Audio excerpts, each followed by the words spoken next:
ये दिवाली उम्मीदों वाली, जी हाँ, इस दिवाली पर हम उम्मीदों के साथ अगले साल में प्रवेश करने जा रहे हैं और ऐसे में हम आपको मिलवा रहे हैं आज एक ऐसे खास मेहमान से जो विदेशों में रहते हुए भी दिल से पूरी तरह से भारतीय है और जिनसे बात करते ही, बात करने की तो छोड़िए, जिनका नाम लेते ही आपके चेहरे पर मुस्कुराहट आ जाए, पॉजिटिविटी आ जाए और उम्मीदों से भर जाए और आमतौर पर ज़्यादातर वक्त ज़िंदगी में बुलिश रहने वाले हेलिस कैपिटल के समीर अरोड़ा साहब हमारे साथ कार्यक्रम में शामिल हो रहे हैं सीधे सिंगापुर से।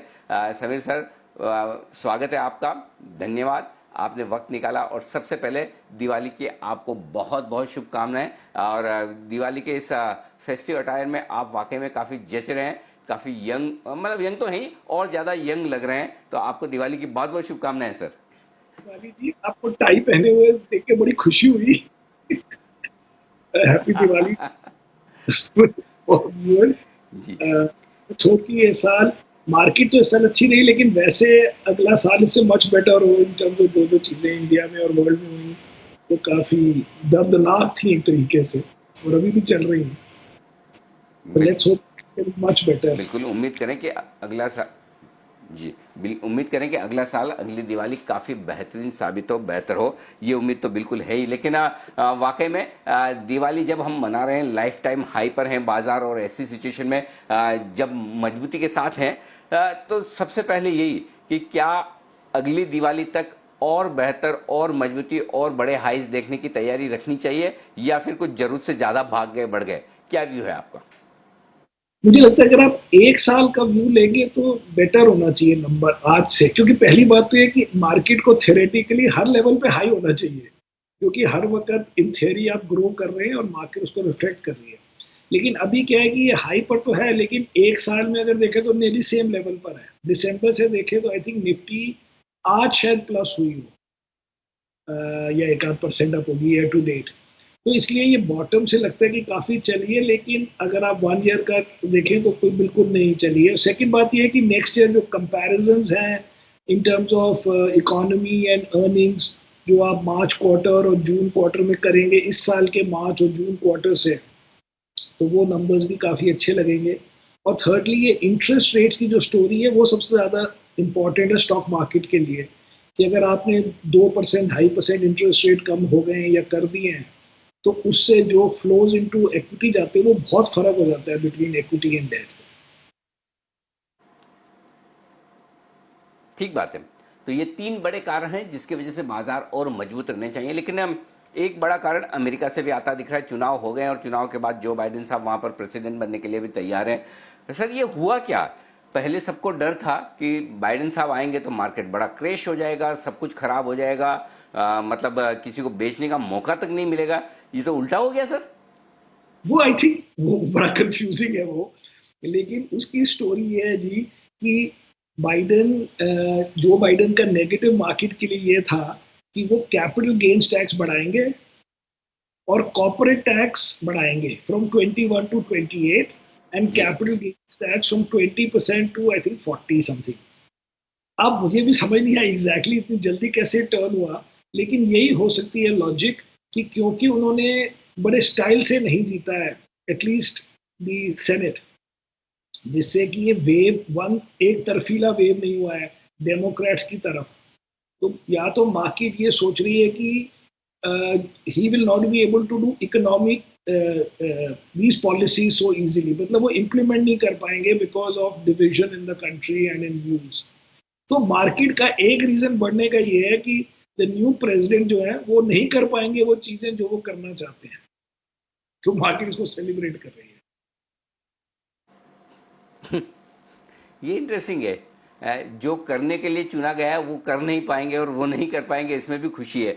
तो ये खुशी पर टिकाऊ है सर, तेजी टिकाऊ है या फिर मतलब 2-4 दिनों की है? और दूसरी बात ये कि जो पैकेज चाहते हैं लोग अमेरिका के, खास तौर से स्टिमुलस पैकेज, उसके बारे में क्या?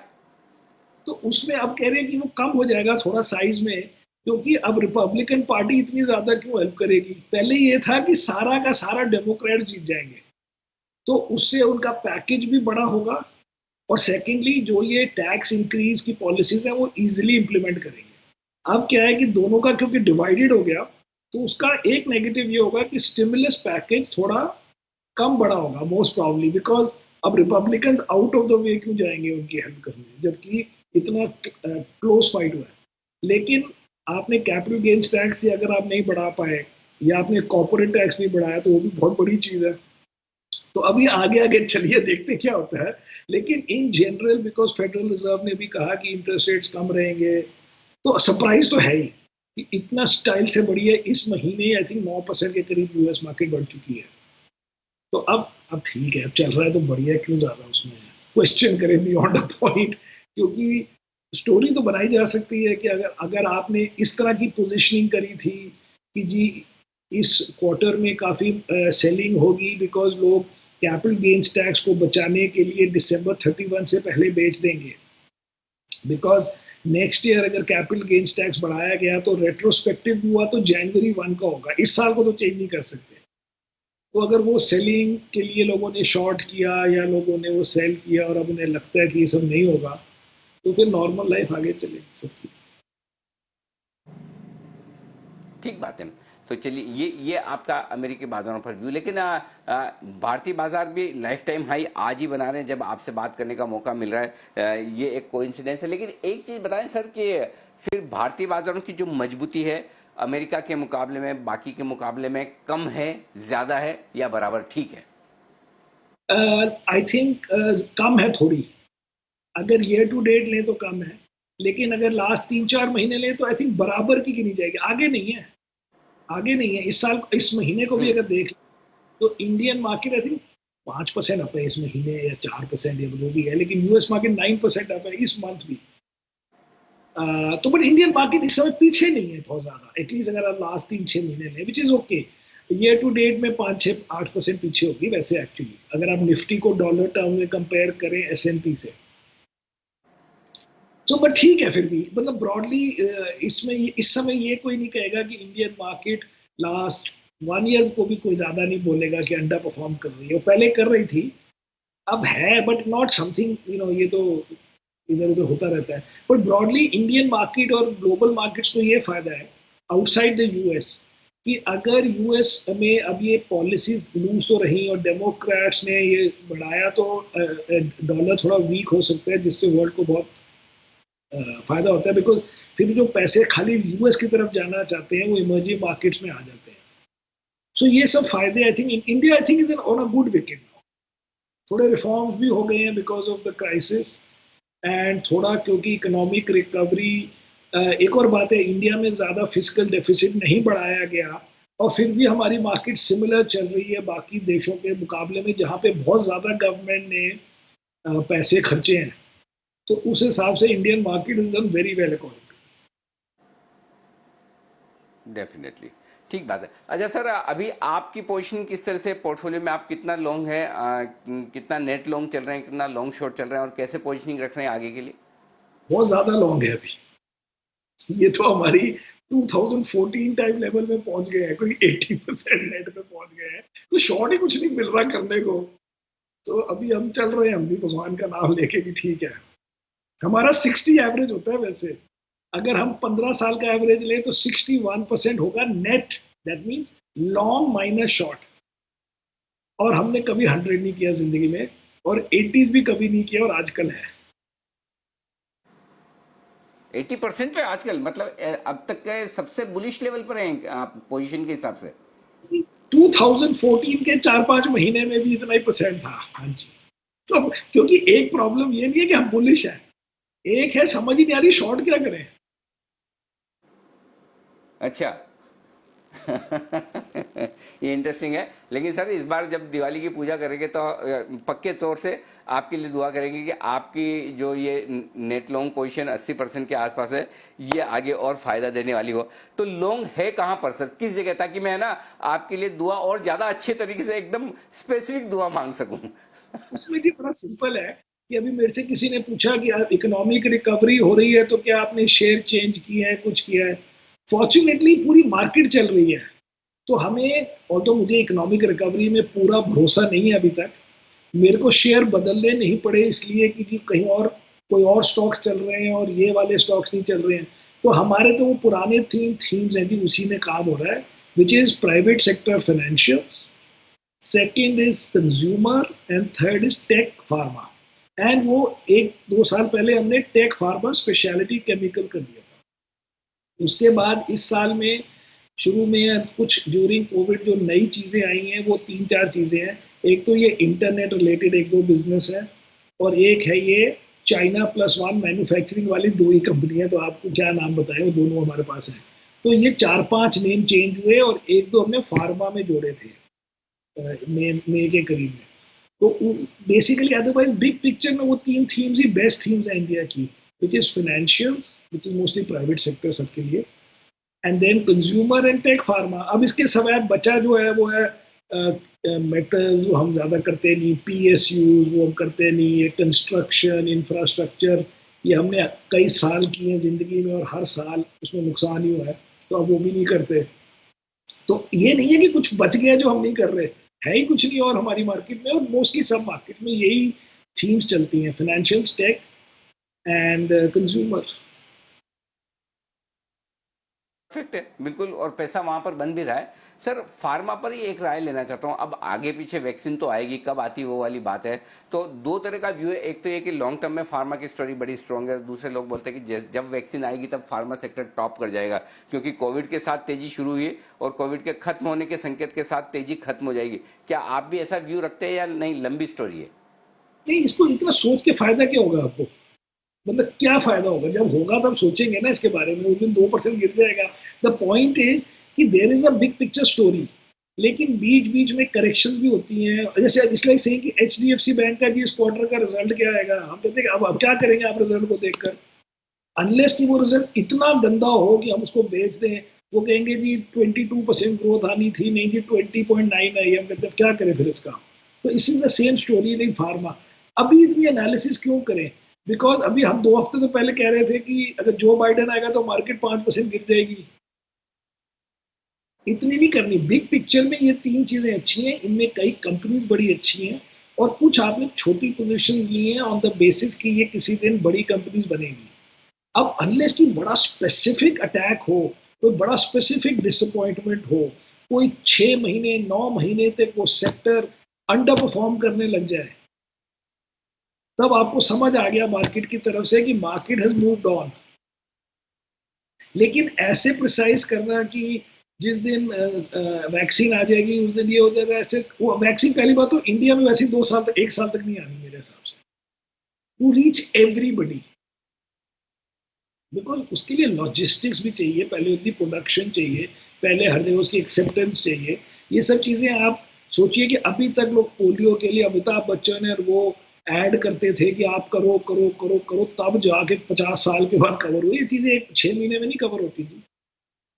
आप मार्केट की तरफ से कह सकते हैं कि वैक्सीन आ गई है, लेकिन ईच एंड एवरी पर्सन जो वैक्सीन को लेना चाहता है उसके पास पहुंचने में तो नहीं लगते 8-9 महीने, साल से कम। ठीक बात है। एक और इंटरेस्टिंग चीज़ जो हो सकती है वो शायद आईटी, जो आपने जिक्र भी किया, क्या बाइडेन साहब के आने के बाद आईटी सेक्टर के लिए और बेहतर समय आने वाला है अमेरिका के लिहाज से? क्या ये सोचना ठीक है सर? ये सोच सकते हैं 2 चीज़ों से कि वो कहते हैं कि अब ना जो तो वीज़ास वगैरह आसान हो जाते हैं, ग्रीन कार्ड वगैरह, जो आईटी इंडस्ट्री के इंडियंस को सबसे ज़्यादा फ़ायदा होता है उससे, जिससे कि इमिग्रेशन वगैरह में हर वक्त क्वेश्चन ना करें। और सेकेंड लेकिन है बिग पिक्चर कि ये जो ट्रांसफॉर्मेशन हुई है, जो इतना कंपटीशन चेंज हो गया है, जो ऑनलाइन की तरफ मूव हो गया है, जो पेमेंट्स ऑनलाइन, परचेजिंग ऑनलाइन, उसके लिए क्लाउड, उसके लिए इंडियन कंपनीज उनके वो है बेसिकली डेली वर्कर है for US companies. So although असली बिजनेस यूएस में क्रिएट हो रहा है, अनफॉर्चुनेटली इंडिया में नहीं हो रहा, लेकिन इंडियन कंपनीज उनकी हेल्प करेंगी इन चेंजिंग। अनफॉर्चुनेटली इंडिया में भी कुछ होना चाहिए था इन टाइप की चीजों का, लेकिन वो कभी बाद में होगा तो होगा। लेकिन अभी वहां में जो ट्रांसफॉर्मेशन हो रही है उसको इनडायरेक्टली पार्टिसिपेट करने के लिए इंडियन टेक सेक्टर की अपॉर्चुनिटीज काफी बढ़ गई हैं, और वो आप देख भी सकते हैं रिजल्ट्स में कि इंडियन कंपनीज ने इस क्वार्टर में भी ग्रोथ दिखाई, एंड पिछले क्वार्टर में भी आई थिंक 1-2% का ही कम था, और generally the growth has been very good because the whole world is moving towards technology and changes and going online and payment online and buying online, तो सबके लिए अमेरिकन पैसे खर्च रहे हैं और उसमें कुछ पैसे वो हमारी इंडियन कंपनीज का रेवेन्यू है। ठीक बात है। अच्छा सर, चाइना प्लस वन वाली स्टोरी की आपने बात की जो काफ़ी पॉपुलर भी हो रही है, लेकिन बाइडेन साहब तो थोड़ा चाइना के लिए सॉफ्ट माने जाते हैं, तो क्या उनके आने के बाद भी चाइना प्लस वन वाली स्टोरी दमदार रहेगी कि फिर थोड़ा क्वेश्चन मार्क है उस पर? नहीं, मुझे लगता है कि ये 2-3 तरीकों से चलती रहेगी। हो सकता है लास्ट डिग्री थोड़ा कम हो गया हो, लेकिन जो इंडिविजुअल कंपनीज हैं यूएस की मोस्टली या जहाँ की भी, उनको भी तो समझ आ गई है कि ये रिस्क है in the long run to have everything in one country, जिससे अगर उस कंट्री में कोई प्रॉब्लम हो जाए या हमारे यूएस चाइना में कोई प्रॉब्लम हो जाए या कुछ हो जाए। प्लस सेकेंडली इंडिया ने एक्चुअली अपनी प्रोटेक्शन बढ़ा दी है। सो इंडिया में अब ड्यूटीज भी हाई हैं। तो अगर आप इंडिया में कम से कम इंडिया के लिए तो इंडिया में बनाइए, फिर बाद में एक्सपोर्ट भी करें। लेकिन पहले अगर आप इंडिया में इंडिया के लिए नहीं बनाते तो आप पहले इम्पोर्ट ड्यूटी दोगे अंडर जो प्रोटेक्शन हुई थी मेक इन इंडिया प्रोग्राम में अराउंड 20% की। सेकेंडली इंडिया में अब taxes for new companies to be set up is only 15%। तो ये एप्पल सैमसंग वगैरह जिनका एनीवे काफी मार्केट इंडिया में है, वो इंडिया की चीजें इंडिया में बनाने में क्या तकलीफ है उनको। और उसके बाद once everybody is comfortable they can export also, और may be there already will plan to export, because ये चीजें जो बिग मल्टीनेशनल्स हैं उनका horizon is more than one politician और one president in the US, जो एनीवे खाली 4 साल के लिए होने वाला है। करेक्ट। रियल स्टेट पर आपका व्यू लेना चाहता हूँ मैं। काफ़ी लोग अब बुलिश हो रहे हैं और जो थोड़ा बहुत ऐसा लग रहा है कि डिमांड भी फिर से आ रही है, प्राइसिंग पावर आ रहा है। क्या ये एक सेक्टर इंटरेस्टिंग हो सकता है सर? ये सेक्टर इंटरेस्टिंग हो सकता है, बट इनमें स्टॉक्स बड़े क्लियर नहीं होते क्योंकि इन सब के पास कमर्शियल भी है मोस्टली और रिटेल भी है। और कमर्शियल में अब समझ नहीं आएगी क्या होगा, मतलब अब कितने परसेंट कंपनी जो कहेंगी कि जी आप 20% घर से करो, तो that is effectively 20% lower demand which is like 2 years of demand. या रिटेल वाले अब कितना किराया देने को तैयार होंगे अगर आपकी सेल्स ऑनलाइन ज्यादा हो रही है, क्योंकि some of these things will not come back. आप वैक्सीन ले भी आएंगे तभी भी ये वर्क फ्रॉम होम और ट्रैवलिंग ये सब कम हो जाएगा मुझे लगता है। अब जैसे जूम वगैरह से अब हम इंडिया में हर महीने 1.5 महीने में मैं कॉन्फ्रेंस में जाता था, ब्रोकर्स ऑर्गेनाइज, जिसमें आप होटल में कॉन्फ्रेंस कर रहे हैं, तो वहाँ पे प्राइवेट सेक्टर का या कोई भी मतलब लिस्टेड कंपनीज आएंगी या अनलिस्टेड, और हम या 1-on-1 या 5-on-1 या 10-on-1 उनको मिलते थे। हम उनकी फैक्ट्री देखने नहीं जा रहे थे, हम उनको खाली होटल में मिलने जा रहे थे। अब वो जाने की क्या जरूरत है, वो तो हम यहीं से बैठ के कर सकते हैं। ये सब चीज़ें काफ़ी चेंज हो गई हैं। सो मेरे को रियल एस्टेट में, इसलिए हमने क्या किया, रियल एस्टेट में बड़ा मुश्किल है, इसलिए बिगेस्ट इंडिया का रियल एस्टेट फाइनेंशियर हमने उसके शेयर ले लिए, HDFC।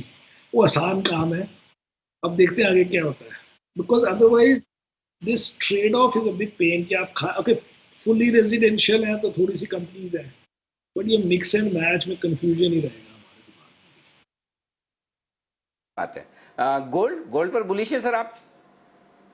में। गोल्ड में मैंने नया तो नहीं खरीदा, लेकिन पर्सनली है, फंड में नहीं है जी। फंड तो खाली स्टॉक्स का फंड है, बट गोल्ड मैंने तो लिया हुआ है काफी। हाँ, मेरा 10% ऑफ नेटवर्थ गोल्ड में होगा। और काफी गोल्ड पे बुलिश होने का कारण सर, रीजन?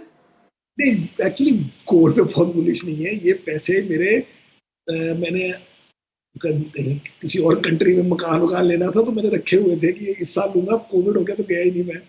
तो मैं क्या, वो फिक्स्ड इनकम में यहाँ पे मिलता है जी 0.25% पर एनम, जो ये रखे हुए थे उसके लिए, सब चीज़ों के लिए। और कुछ मैंने जो FDs वगैरह डेट वेट सब, मेरा कोई 80% इक्विटी में होता है वैसे, और 20% ऐसे फालतू चीज़ों में होता था। अब वो ट्रांसफर करके गोल्ड की तरफ डाल दिया, बिकॉज डेट में क्या रिटर्न बन रहा है in dollar terms, zero, nearly zero. ये बढ़िया लगा सर मुझे। 20% फालतू चीजें में होता है, 80% इक्विटी में, 20% फालतू, बाकी सब फालतू, क्योंकि इक्विटी ही समीर सर को पसंद है। बाकी पैसा बना भी दे।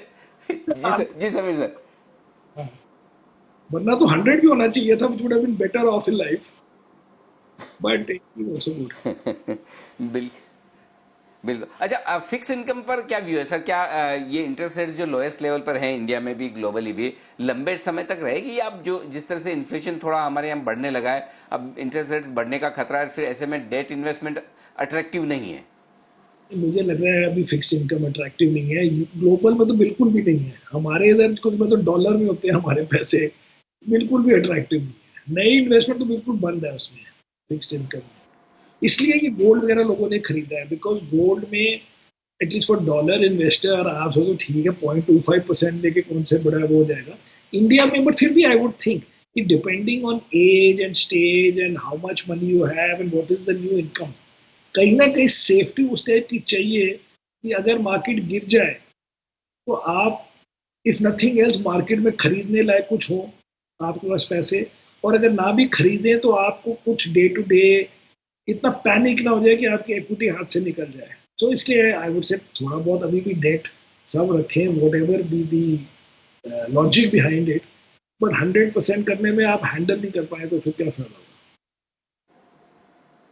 अच्छा सर, एक सवाल मन में बार बार आता है कि जिस तरह से नैस्डैक एकदम जबरदस्त तेजी में आया है और उसने इस बार पूरी तेजी को लीड किया है डाउ के मुकाबले में, क्या इंडिया में नैस्डैक टाइप की कंपनियां हो सकती है, बन सकती है, इस तरह की बड़ी कंपनियां हो सकती है, और यदि करनी है हमें तो हमें क्या करना होगा?